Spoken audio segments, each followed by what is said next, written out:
الرحمن الرحيم إنا أنزلناه في ليلة القدر وما أدراك ما ليلة القدر ليلة القدر خير من 1000 شهر تنزل الملائكة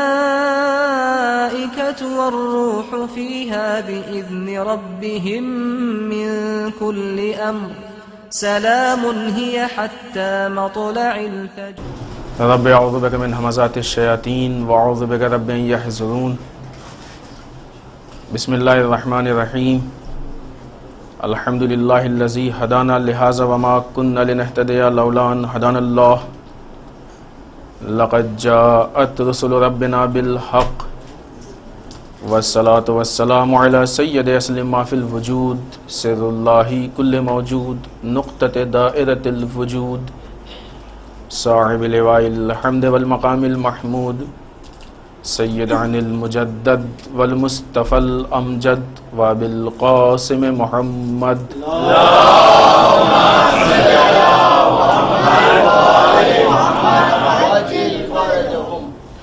والصلاة والسلام على آلہ الطیبین الطاہرین المعصومین المظلومین واللعنة الدائمة الباقية على أعدائهم أجمعين من اللعن إلى قيام يوم الدين أما بعد فقد قال الحكيم بسم الله الرحمن الرحيم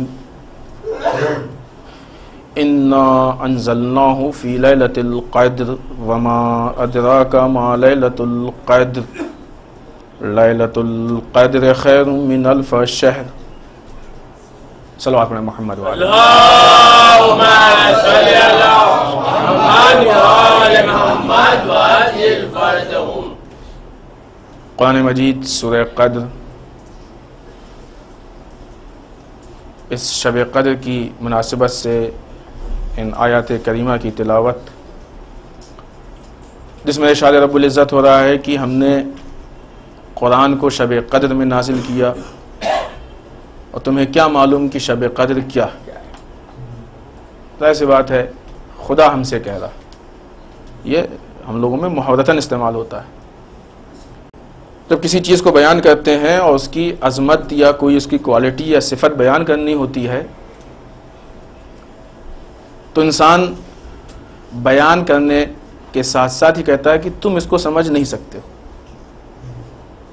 کیوں؟ اس لیے کہ مثلا ہم نے دیکھا ہے، مثال کے طور پہ، لہٰذا ہم نے دیکھا ہے، ہم ہی اس کی حقیقت کو سمجھ سکتے ہیں۔ تم جو بھی سمجھو گے اس کی حقیقت سے بہرحال دور ہوگا۔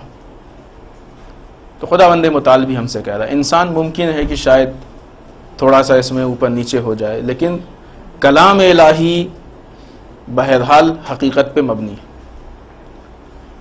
تمہیں کیا معلوم کہ شب قدر کیا ہے؟ خیر من 1000 شہر، 1000 مہینوں کی راتوں سے، یہ 1000 مہینوں سے افضل ہے یہ رات، جس میں ملائکہ نازل ہوتے ہیں اپنے رب کے حکم سے، امر کے ساتھ اور سلامتی کے ساتھ، یہاں تک کہ فجر طلوع ہو جائے۔ وہ یوں کہا جائے کہ ہم کو فرصت بتائی گئی، یہ جو ہمارے پاس فرصت ہے، جو یہ گولڈن چانس ہے، یہ سنہرا وقت ہے، اس میں کتنی دیر رہ گئی ہے؟ بس طلوع آفتاب تک۔ اس کے بعد پھر ہم انتظار کریں گے اگلے سال تک، ہم اگر زندہ رہے اور شب قدر آئی اور ہمارے ایسے حالات ہوئے کہ ہم درک کر لے جائیں۔ تینوں چیزیں ضروری ہیں، ہمارا ہونا اس وقت تک، پھر شب قدر کا درک کر لینا، اور پھر اس معنویت کا ہمارے اندر ہونا، تب کہیں جا کے، اور اگر کہیں اس سے پہلے خدا نے ہم کو بلا لیا تو یہ ہماری زندگی کی آخری شب قدر۔ اس شب قدر میں جو مسلسل آپ کے سامنے گفتگو چل رہی ہے اس میں ہمارا عنوان تھا رابطہ عبد و معبود، یعنی خدا اور بندے کے بیچ کا رشتہ۔ اس کی علت بھی یہی ہے کہ یہ شبیں ہمارے اس رشتے کو بہتر سے بہتر اور مضبوط سے مضبوط کرنے کے لیے ہوتی ہیں۔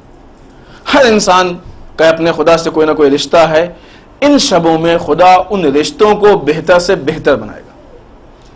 اس سلسلے میں جو معروضات اور جو گفتگو، جو باتیں ہم نے آپ کی خدمت میں پیش کی ہیں 2 شبوں میں، وہ ساری چیزیں اس رشتے کو مضبوط بنانے کے لیے کافی حد تک مؤثر، مفید، فائدہ مند، مددگار ثابت ہو سکتی ہیں، کیونکہ یہ وہ چیزیں ہیں کہ جو ایک انسان کو اس کی برائیوں سے نکال کے اس کمال کے مقام تک پہنچا دیتا ہے کہ جہاں خالق اپنے بندے کو اپنے قریب ترین بارگاہ میں دیکھ کے اس کو مبارکباد دیتا ہے۔ اور آج کی شب اسی کی شب ہے۔ اگر آج ہم یہ کام نہیں کر پائے تو پھر اس کے بعد یوں کہا جائے کہ ہم ہاتھ ملتے رہ جائیں گے اور ہاتھ پہ ہاتھ رکھے بیٹھے رہ جائیں گے، لیکن پھر یہ فرصت 1 سال بعد آئے گی۔ اسی سلسلے کی آخری چیز، البتہ آخری چیز ہے نہیں ہے، لیکن چونکہ ہماری گفتگو بڑھا لی ہے، شب قدر 3 ہی دن کی ہے، لہذا آج آخری گفتگو اس سلسلے کی، اس خدا اور بندے کے بیچ کا جو رشتہ ہے، اس رشتے میں جو بہت اہم چیز ہے وہ ہے خود قرآن مجید، جس کے نزول کی شب ہے۔ اسی شب میں تو قرآن نازل ہوا ہے، یہ شب قدر اسی مناسبت سے، یہ تینوں شب ہیں، شاید 19ویں میں، شب 19 میں، یعنی شاید شب 21 میں، یا شاید شب 23 میں، اور اس میں بھی شب 23 کا احتمال زیادہ ہے۔ لہذا آج کی شب کا احتمال زیادہ ہے کہ شاید آج ہی کی شب میں قرآن نازل ہوا ہو، اور اس قرآن کے نزول کی برکت کی بنیاد پہ خدا نے ہم کو یہ موقع دیا ہے کہ اس شب میں کچھ خصوصی رعایت ہے۔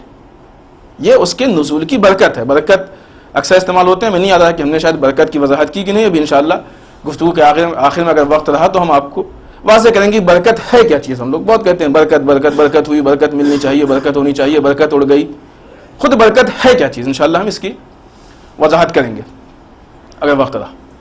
فی الحال خود قرآن، یہ قرآن جو خدا کے ہمارے بیچ میں ایک وسیلہ ہے، یہ قرآن جو ہمارے خدا کے بیچ میں ایک ذریعہ ہے، وہ قرآن کی جس میں پورا اسلام ہے، وہ ہمارے پاس ہے بھی اور نہیں بھی ہے۔ یہ بہت عجیب بات ہے۔ جلد ہمارے پاس ہے، عبارت ہمارے پاس ہے، وہ بک کی شکل ہمارے پاس ہے، اور بڑھ جائیں جب ہم تلاوت کرتے ہیں تو الفاظ کی شکل ہمارے پاس ہے۔ بس قرآن میں سے جو بھی چیز ہمارے پاس ہے وہ یہیں تک ہے۔ ہم اکثر کی بات کرتے ہیں، یقیناً بہت سے لوگ ہوں گے کہ جو اس کے آگے بھی وہ قرآن سے فیض یاب ہوتے ہوں گے، کوئی شک نہیں، بہت سے لوگ ہوں گے، لیکن اکثر کی بات، ماحول کی بات ہو رہی۔ اس کے آگے کیا ہے؟ معنی ہے قرآن، مفہوم ہے قرآن، تفسیر ہے قرآن، یہ ہمارے پاس بہت کم ہے، یہ ہمارے پاس بہت کم ہے۔ قرآن مجید وہ کتاب ہے کہ جو اس لیے نازل نہیں ہوئی کہ جس کو ہم بند کر کے الماری میں رکھ دیں، اس لیے نہیں نازل ہوئی ہے کہ مسافر کے سر پہ لے آئیں، اس لیے نہیں نازل ہوئی ہے کہ ہم اس کو چوم کے اپنے گھر میں سجا دیں، اس لیے نہیں نازل ہوئی ہے کہ ہم اس کو لڑکی کے جہیز میں دے دیں۔ یہ ساری چیزیں صحیح ہیں، ہونی چاہیے، ہو سکتی ہے، لیکن ان میں سے کوئی ایسی چیز نہیں ہے کہ نزول قرآن کا مقصد ہو۔ نزول قرآن کا مقصد صرف اور صرف یہ ہے کہ اس کے ذریعے سے خدا اپنے قوانین کو اپنے بندوں تک پہنچانا چاہتا ہے، اپنے آئین کو اپنے بندوں تک۔ یہ آج کی شب کی برکت اسی میں ہے کہ آج کی شب میں قوانین اسلام ہیں کہ جو دنیا میں آئیں، لوگوں کے سامنے آئیں، اسی کی برکت ہے۔ نزول سے متعلق گفتگو ہو چکی ہے۔ کل کے اس لیکچر میں کسی نے سوال کیا تھا کہ کیسے ممکن ہے کہ ہم روایات میں دیکھتے ہیں کہ کبھی مثلا رسول گھر میں ہے آیت نازل ہوئی، کبھی میدان میں ہے آیت نازل ہوئی، کبھی کہیں ہے آیت نازل ہوئی، اور پھر اس کے بعد دوسری رسول کہتے ہیں کہ شب قدر میں نازل ہوا۔ کیسے ممکن ہے؟ وہ ہم نے ڈیٹیل بتائی کہ قرآن کا فی الحال اس میں جانے کا وقت نہیں ہے۔ قرآن کا 2 طرح کا نزول ہے، ایک نزول تدریجی، ایک دفعی ہے۔ آج کی شب والا نزول دفعی ہے۔ دفعی کا مطلب کہ ایک دفعے میں پورا قرآن نازل ہو گیا، اور پھر اس کے بعد رسول کی پوری زندگی میں آہستہ آہستہ رسول کے قلب پہ نازل ہوتا رہا۔ آج کی شب میں پورا قرآن قلب رسول پہ نازل ہوا، تو یہ ایک ساتھ نازل ہونے والا قرآن ہے، اور وہ آہستہ آہستہ رسول کی زندگی میں نازل ہوتا رہا۔ خوب اس تفصیل میں جانے کی ضرورت نہیں ہے، لیکن یہ وہ شب ہے کہ جس شب میں قرآن نازل ہوا ہے۔ آئیے اس سے متعلق بعض حدیثیں ہیں کہ جو ہم چاہتے ہیں کہ اس کے ذریعے سے ہم آپ کے سامنے گفتگو کریں۔ قرآن ہے کیا ہمارے بیچ میں؟ امام جعفر صادق علیہ السلام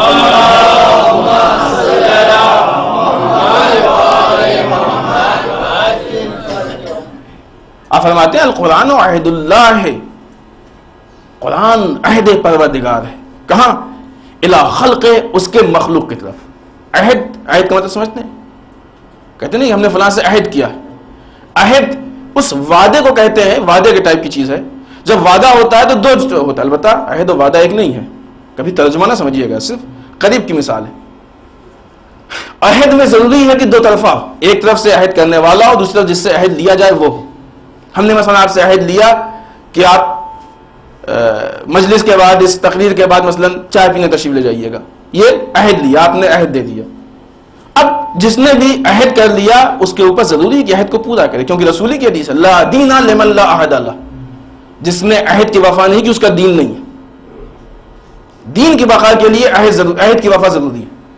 تو عہد دو طرف سے ہوتا ہے، ایک عہد کرنے والا ہوتا ہے جو عہد لیتا ہے، اور ایک عہد دینے والا ہوتا ہے، دونوں سے مل کے عہد ہوتا ہے.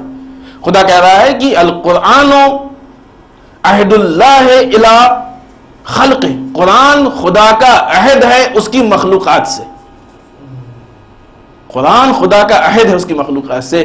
کتنے بد نصیب ہیں ہم لوگ کہ ہمارے گھر میں ہمارے خدا کے بیچ میں جو عہد ہوا ہے وہ عہد نامہ رکھا ہے، اور کبھی ہم نے یہ سمجھنے کی کوشش ہی نہیں کی کہ اس عہد نامے میں لکھا کیا ہے، ہم نے خدا سے کیا عہد کیا. ہمارے سارے عہد اس میں لکھے ہوئے ہیں، ہمیں کیا کرنا ہے یہ اس میں عہد ہے، کیا نہیں کرنا یہ اس میں عہد ہے. ابھی بھی وقت ہے ہمارے پاس کہ ہم جائیں اپنے اس عہد نامے کو اٹھائیں، اس کو کھولیں اور کھول کے دیکھیں کہ ہمارے خدا کے بیچ میں کیا وعدے وعید ہے. جب تک ہم کو معلوم نہیں ہوگا اس پہ عمل نہیں کریں گے. تو قرآن ہمارے خدا کے بیچ میں ایک عہد ہے، ایک وعدہ ہے، ایک قول و قرار ہے. اس طریقے سے ہم لوگ کبھی بھی کوئی وعدہ کر لیتے ہیں، ایک پیپر بھی لکھا، دونوں نے سگنیچر کر لی. خوب سگنیچر تو یہاں اس لیے کہ انسان انکار نہ کر سکے، لیکن یہ عہد معنوی ہے. انسان نے عالم ارواح میں اپنے خدا سے عہد کیا. یہ امام صادق علیہ السلام فرماتے ہیں کہ قرآن عہد ہے خدا کی طرف سے اس کے مخلوقات کے لیے. پھر اس کا فرماتے ہیں فقد ينبغي للمرء المسلم، ایک مسلمان مرد کے لیے بہتر یہ ہے، سزاوار یہ ہے، اس کو کرنا یہ چاہیے ان ينظر فی عہدہ، کہ وہ اپنے عہد کو دیکھے. ہماری بات نہیں ہے، ہم صرف بات پہنچا رہے ہیں.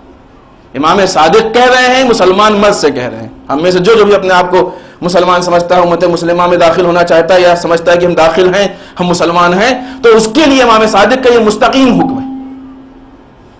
فقد ينبغي للمرء المسلم ان ينظر الى عہدہ، سزاوار ہے ایک مسلمان مرد کے لیے کہ وہ جا کے اپنے اس عہد کی طرف دیکھے، نگاہ ڈالے کہ اس عہد میں کیا ہے.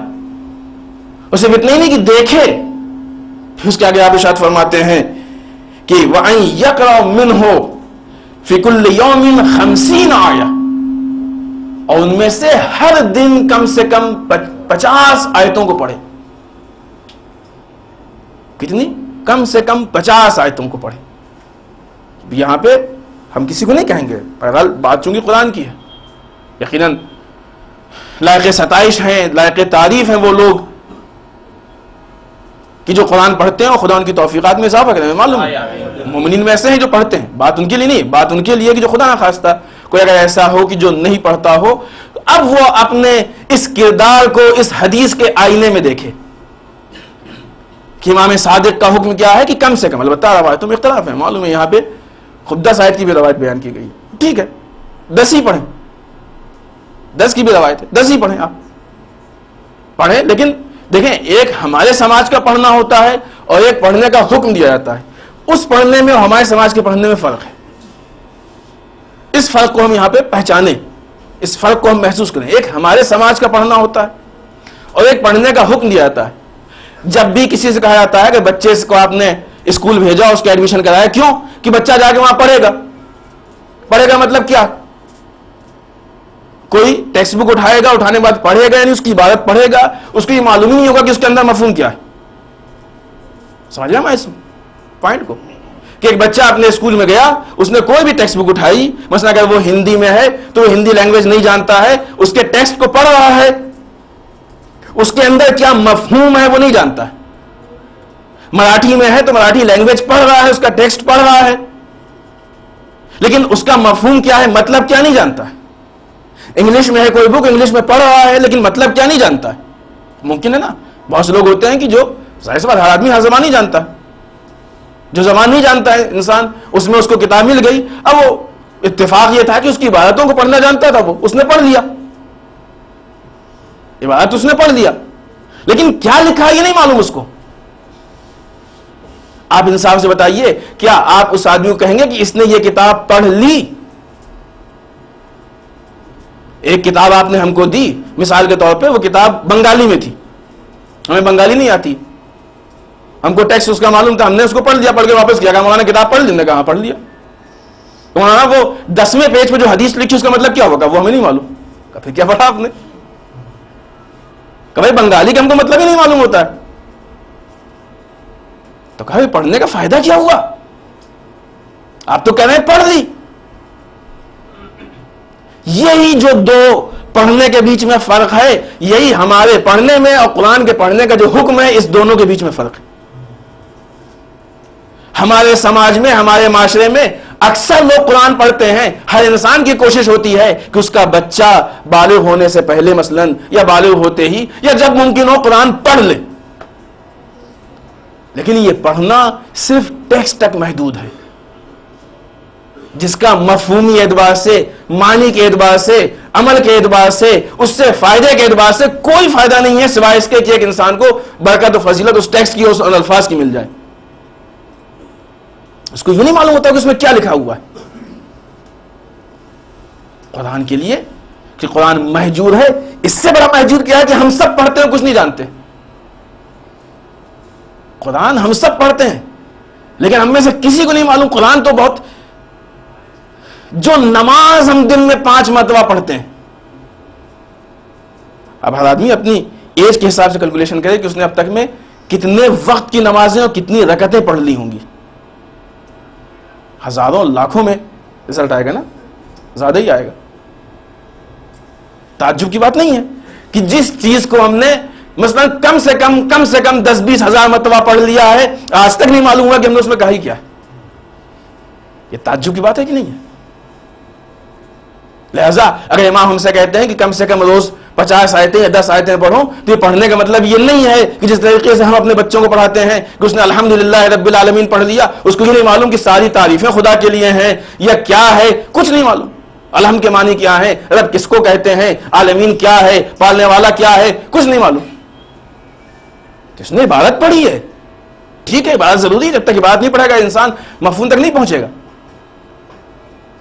لیکن اس عبادت کے بعد اگلی منزل یہ ہے، عبادت ہے ہی اسی لیے کہ مفہوم کو منتقل کرے. ہم اس بات میں نہیں جانا چاہتے ہیں، لیکن آپ دیکھیں جتنی بھی لینگویج ہے، جتنی بھی زبانیں ہیں، یہ زبانیں جو ایجاد کی گئی، جو اس میں الفاظ وضع کیے گئے ہیں، جو الفاظ اس میں بنائے گئے ہیں، جو اس کے ورڈ بنائے گئے ہیں، یہ ورڈ کیوں بنائے گئے ہیں؟ تاکہ انسان اپنے دل کی بات کو دوسرے تک اگر پہنچانا چاہتا ہے تو ان الفاظ کا سہارا لے.